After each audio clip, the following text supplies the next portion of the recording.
नमः शिवाय। नमस्कार दोस्तों, स्वागत है आप सभी का मेरे YouTube चैनल आर के भक्ति ज्ञान में।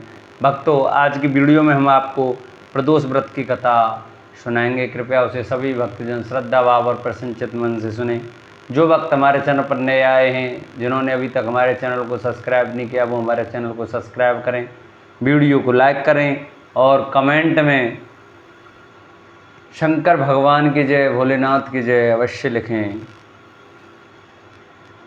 भौम प्रदोष व्रत, इस कथा के पढ़ने व सुनने से भगवान शिव और हनुमान जी की कृपा प्राप्त होती है। हर माह के शुक्ल पक्ष और कृष्ण पक्ष की त्रयोदशी तिथि को प्रदोष तिथि का व्रत किया जाता है। प्रदोष व्रत की तिथि जब मंगलवार को आती है तब उसे भौम प्रदोष व्रत के नाम से जाना जाता है।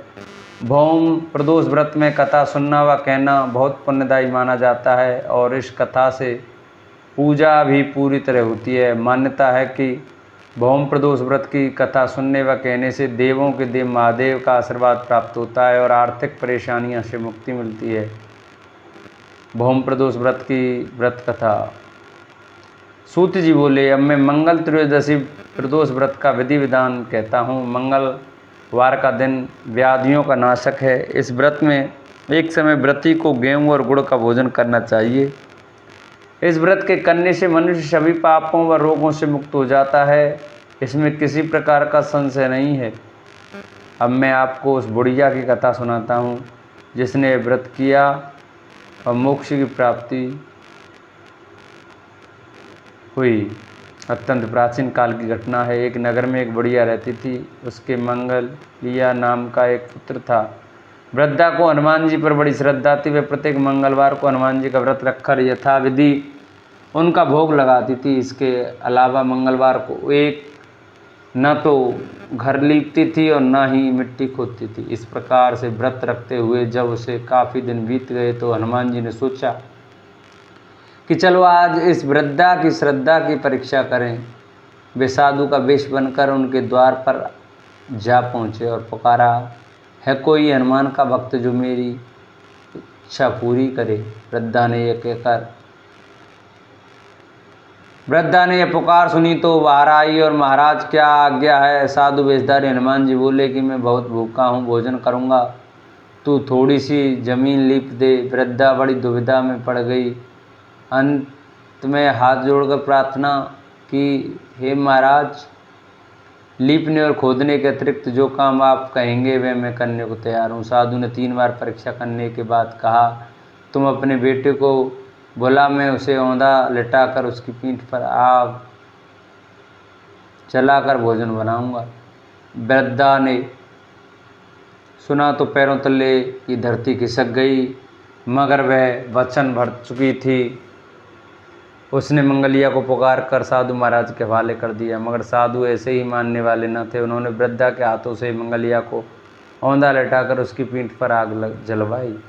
आग जलाकर दुखी मन से वृद्धा अपने घर के अंदर जा घुसी। साधु जब भोजन को बुलाकर वहाँ की वह मंगलियों को पुकारने लगे ताकि वे भी आकर भोग लगा लें, वृद्धा में आंसू भरकर कहने लगे कि अब उसका नाम लेकर मेरे हृदय को और न दुखाओ। लेकिन साधु महाराज न माने। वृद्धा को भोजन के लिए मंगलिया को पुकारना पड़ा। पुकारने की देर थी कि मंगलिया बाहर से हंसता हुआ घर में दौड़ा आया। मंगलिया को जीता जागता देखकर वृद्धा को सुखद आश्चर्य हुआ। वह साधु महाराज के चरणों में गिर पड़ी। साधु महाराज ने उसे अपने असली रूप में दर्शन दिए। हनुमान जी को अपने आंगन में देखकर वृद्धा को लगा कि जीवन सफल हो गया। बोल शंकर भगवान की जय। पौराणिक कथा के अनुसार, श्री गणेश कथा के अनुसार, एक बार देवता कई विपत्ताओं से घिरे थे। तब वे मदद मांगने भगवान शिव के पास आए। उस समय शिव के पास कार्तिकेय तथा गणेश जी बैठे थे। देवताओं की बात सुनकर शिव जी ने कार्तिकेय व गणेश से पूछा कि तुम में से कौन देवताओं के कष्टों का निवारण कर सकता है। तब कार्तिकेय व गणेश जी दोनों ने ही स्वयं को इस कार्य के लिए सक्षम बताया।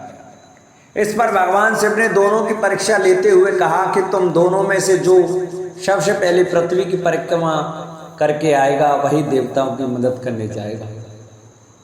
भगवान शिव के मुख से यह वचन सुनते ही कार्तिकेय अपने बान मोर पर बैठकर पृथ्वी की परिक्रमा के लिए निकल गए।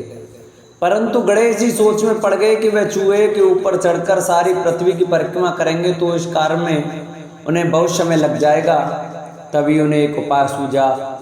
गणेश अपने स्थान से उठे और अपने माता पिता के साथ बाहर परिक्रमा करके वापस बैठ गए। परिक्रमा करके लौटने पर कार्तिकेय स्वयं को विजेता बताने लगे। तब शिवजी ने श्री गणेश से पृथ्वी की परिक्रमा न करने का कारण पूछा। तब गणेश ने कहा, माता पिता के चरणों में ही समस्त लोक हैं। यह सुनकर भगवान शिव ने गणेश जी को देवताओं के संकट दूर करने की आज्ञा दी। इस प्रकार भगवान शिव ने गणेश जी को आशीर्वाद दिया कि चतुर्थी के दिन जो तुम्हारा पूजन करेगा और रात्रि में चंद्रमा को अर्घ देगा, उसके तीनों ताप यानी देहिक ताप, देविक ताप तथा भौतिक ताप दूर होंगे। इस व्रत को करने से व्रतधारी के सभी तरह के दुख दूर होंगे और उसे जीवन के भौतिक सुखों की प्राप्ति होगी। चारों तरफ से मनुष्य की सुख समृद्धि बढ़ेगी। पुत्र पौत्रादि धन ऐश्वर्य की कमी नहीं रहेगी। एक समय की बात है, राजा हरिश्चंद्र के राज्य में एक कुमार था। वह मिट्टी के बर्तन बनाता, लेकिन वे कच्चे रह जाते थे। एक पुजारी की सलाह पर उसने इस समस्या को दूर करने के लिए एक छोटे बालक को मिट्टी के बर्तनों के साथ आवा में डाल दिया। उस दिन संकष्टी चतुर्थी का दिन था। उस बच्चे की माँ अपने बेटे के लिए परेशान थी। उसने गणेश जी से बेटे की कुशलता की प्रार्थना की। दूसरे दिन जब कुमार ने सुबह उठकर देखा तो आवा में उसके बर्तन तो पक गए थे, लेकिन बच्चे का बाल बांका भी नहीं हुआ था। वह डर गया और राजा के दरबार में जाकर सारी घटना बताई। इसके बाद राजा ने उस बच्चे और उसकी माँ को बुलवाया तो माँ ने सभी तरह के विघ्न को दूर करने वाली संकष्टी चतुर्थी का वर्णन किया। इस घटना के बाद से महिलाएं संतान और परिवार के सौभाग्य के लिए संकट का व्रत करने लगी। एक समय की बात है कि विष्णु भगवान का विवाह लक्ष्मी जी के साथ निश्चित हो गया। विवाह की तैयारी होने लगी। सभी देवताओं को निमंत्रण भेजे गए, परंतु गणेश जी को निमंत्रण नहीं दिया। कारण जो भी रहा हो, अब भगवान विष्णु की बारात जाने का समय आ गया। सभी देवता अपनी पत्नियों के साथ विवाह समारोह में आए। उन सब ने देखा कि गणेश जी कहीं दिखाई नहीं दे रहे हैं। तब वे आपस में चर्चा करने लगे कि क्या गणेश जी को नहीं नौता या स्वयं गणेश जी ही नहीं आए हैं। सभी को इस बात पर आश्चर्य होने लगा। तभी सबने विचार किया कि विष्णु भगवान से ही इसका कारण पूछा जाए। विष्णु भगवान से पूछने पर उन्होंने कहा कि हमने गणेश जी के पिता भोलेनाथ महादेव को नौता भेजा है। यदि गणेश जी अपने पिता के साथ आना चाहते तो आ जाते। अलग से नौता देने की कोई आवश्यकता नहीं थी। दूसरी बात यह है कि उनको 1.25 मन मूंग, 1.25 मन चावल, 1.25 मन घी और 1.25 मन लड्डू का भोजन दिन भर में चाहिए। यदि गणेश जी नहीं आएंगे तो कोई बात नहीं, दूसरे के घर जाकर इतना सारा खाना पीना अच्छा भी नहीं लगता। इतनी वार्ता कर ही रहे थे कि किसी एक ने सुझाव दिया, यदि गणेश जी आ भी जाएं तो उनको द्वारपाल बनाकर बैठा देंगे कि आप घर की याद रखना। आप तो चूहे पर बैठकर धीरे धीरे चलोगे तो बारात से बहुत पीछे रह जाओगे। यह सुझाव भी सबको पसंद आ गया, तो विष्णु भगवान ने भी अपनी सहमति दे दी। होना क्या था कि इतने में गणेश जी वहां पहुंचे और उन्हें समझा बुझाकर घर की रखवाली करने बैठा दिया। बारात चल दी। तब नारद जी ने देखा कि गणेश जी तो दरवाजे पर ही बैठे हुए हैं, तो वे गणेश जी के पास गए और रुकने का कारण पूछा।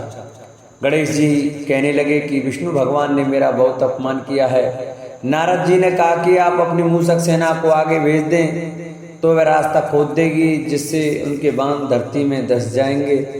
तब आपको सम्मान पूर्वक बुलाना पड़ेगा। अब तो गणेश जी ने अपनी मूषक सेना जल्दी से आगे भेज दी और सेना ने जमीन पोली कर दी। जब बारात वहां से निकली तो रथ के पहिए धरती में धंस गए। लाख कोशिश करें परंतु पहिए नहीं निकले। सभी ने अपने अपने उपाय किए परंतु पहिए तो नहीं निकले, बल्कि जगह जगह से टूट गए।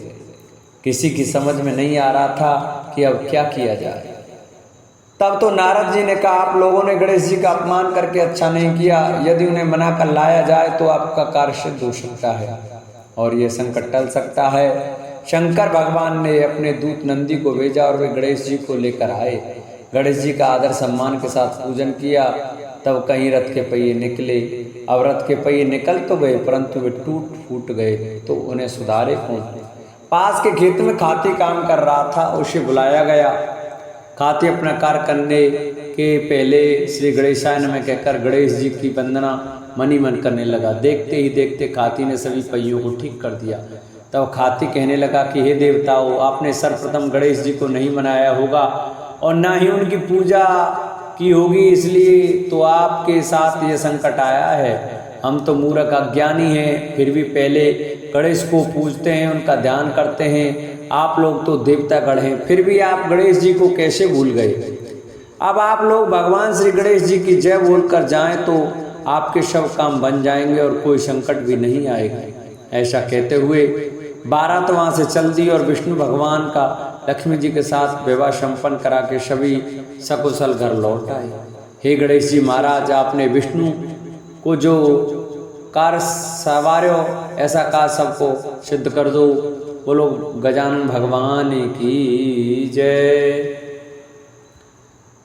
कथा के अनुसार एक बार भगवान शिव तथा माता पार्वती नदी के किनारे बैठे थे। वह माता पार्वती ने भगवान शिव से समय व्यतीत करने के लिए चौपड़ खेलने को कहा। शिव चौपड़ खेलने के लिए तैयार हो गए, परंतु इस खेल में हार जीत का फैसला कौन करेगा, यह प्रश्न उनकी समझ में उठा। तो वह भगवान शिव ने कुछ दिन के एकत्रित कर उसका एक पुतला बनाकर उसकी प्राण प्रतिष्ठा कर दी और पुतले से कहा, बेटा हम चौपड़ खेलना चाहते हैं, परंतु हमारी हार जीत का फैसला करने वाला कोई नहीं है, इसलिए तुम बताना कि हम दोनों में से कौन हारा और कौन जीता। उसके बाद भगवान शिव और माता पार्वती का चौपड़ खेल शुरू हो गया। यह खेल 3 बार खेला गया और संयोग से तीनों बार माता पार्वती ही जीत गई। खेल समाप्त होने के बाद बालक से हार जीत का फैसला करने के लिए कहा गया, तो उस बालक ने महादेव जी को विजयी बताया। यह सुनकर माता पार्वती क्रोधित हो गई और क्रोध में उन्होंने बालक को लंगड़ा होने, कीचड़ में पड़े रहने का शाप दे दिया। बालक ने माता पार्वती से माफी मांगी और कहा कि यह मुझसे अज्ञानतावश ऐसा हुआ है, मैंने किसी द्वेष भाव से ऐसा नहीं किया। बालक द्वारा क्षमा मांगने पर माता ने कहा, यहाँ गणेश पूजन के लिए नाग कन्या आएंगी, उनके कहे अनुसार तुम गणेश व्रत करो, ऐसा करने से तुम मुझे प्राप्त करोगे। यह कहकर माता पार्वती शिव के साथ कैलाश पर्वत पर चली गई। 1 वर्ष के बाद उस स्थान पर नाग कन्याएं आईं। तब नाग कन्याओं से श्री गणेश के व्रत की विधि मालूम करने पर उस बालक ने 21 दिन लगातार गणेश जी का व्रत किया।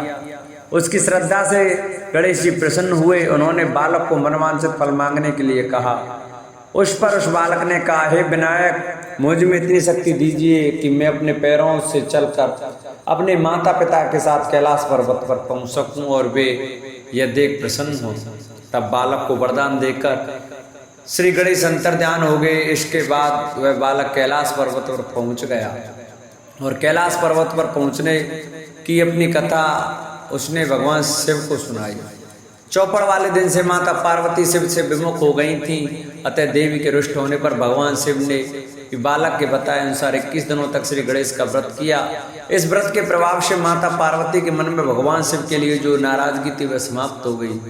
तब यह व्रत विधि भगवान शंकर ने माता पार्वती को बताई। यह सुनकर माता पार्वती के मन में भी अपने पुत्र कार्तिकेय से मिलने की इच्छा जागृत हुई। तब माता पार्वती ने भी 21 दिन तक श्री गणेश का व्रत किया तथा दूर्वा फूलों लड्डुओं से गणेश जी का पूजन अर्चन किया। व्रत के 21वें दिन कार्तिकेय स्वयं माता पार्वती से आ मिले।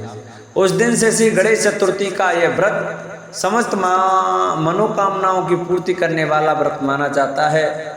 इस व्रत को करने से मनुष्य के सारे कष्ट दूर होकर मनुष्य को समस्त सुख सुविधाएं प्राप्त होती हैं।